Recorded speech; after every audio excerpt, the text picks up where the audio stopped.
This is Kathy Vertilli from theintimacydojo.com, here with Reed Mahako from readaboutsex.com. And today we're talking about romance. Yes. Do you have a couple quick tips you Yes, could give? I do. I teach a workshop on this. Yes. I think it's very interesting when you start talking about romance. So my quick tips. Stop thinking about romance like a men are from Mars, women are from Venus thing. Because romance is easier if you don't think about it as a gender issue. Right.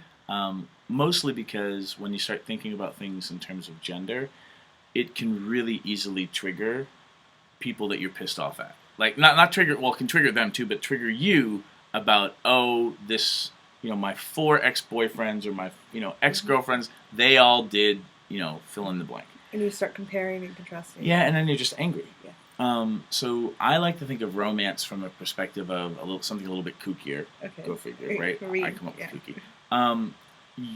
Think about romance like you're either a dog or a cat. Now, there's probably otters and penguins and things like that, but don't go there yet. Any ostriches? Yeah, that too.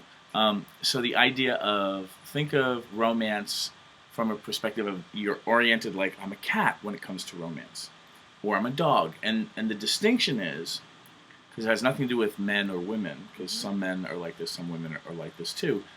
A cat, what is romantic to a cat, is anything that proves I was thinking about you before you walked into the room. That's all of a sudden that kind of forethought is romantic. Oh, you were thinking about Can you me. give us a couple examples? I will admit. Okay. And anything like a dog orientation is, dogs find it romantic. Anything that affirms them or approves them. Mm-hmm. Like, you're a good dog. That's like, oh, I'm a good dog. Now, where the wires get crossed is dogs, for those of you who are dog owners, they're not thinking about you until they hear the keys in the door. And then they're so happy you're home. Oh my God, oh my God, oh my God. Best thing ever. That's not very romantic to a cat. Yeah. The cat is like, why weren't you thinking of me before you heard the keys in the door? And the dog's like, what do you mean? You're here right now. Oh my God, oh my God, oh my God. Best thing ever.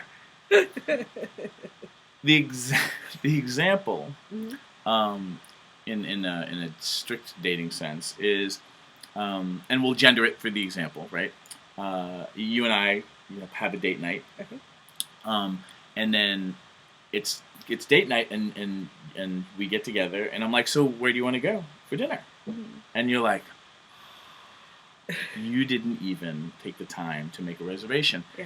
Now, as a dog, the reason I didn't take the time to make a reservation is I don't know what you want to eat tonight when we booked this, however many days ago. Mm-hmm. So I'm being thoughtful in that I'm leaving the decision for the time of so that I can check in and make sure that you get exactly what you want. So it sounds like communication could really help that. If I know that you didn't choose a restaurant because you're hoping that we'll find something that really pleases me that night, I'm not going to be as frustrated. Yeah, and if I know that it's actually not about what we eat, right, but that I thought of you, yes, then I might be able to beef up my end of it and think ahead. Admittedly, a little harder for dogs because we're not normally thinking of you to begin with. Mm-hmm. And that's so unromantic. But we mean well and we're very loyal. Like, in the moment, most of us really do care what you want. Yeah.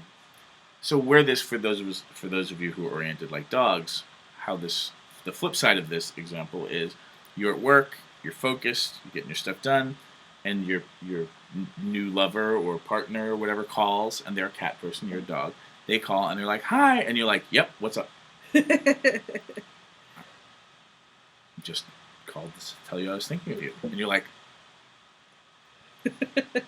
why are you calling to tell me that you're thinking of me?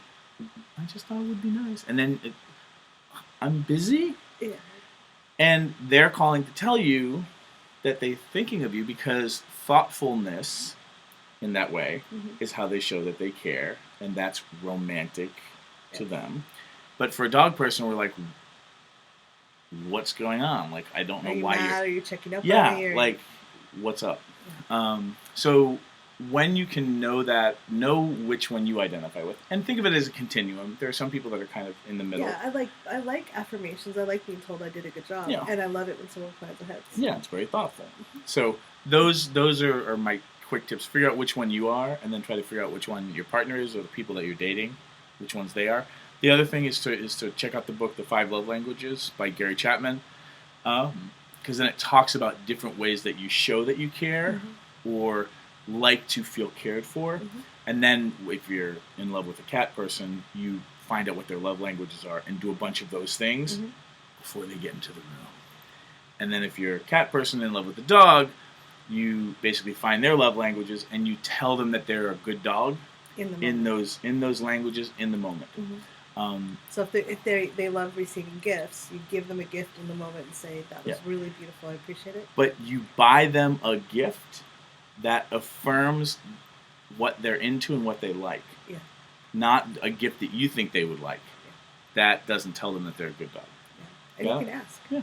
So that's my quick stuff on romance. Your mileage may vary, and know that I'm not thinking about you. Thanks.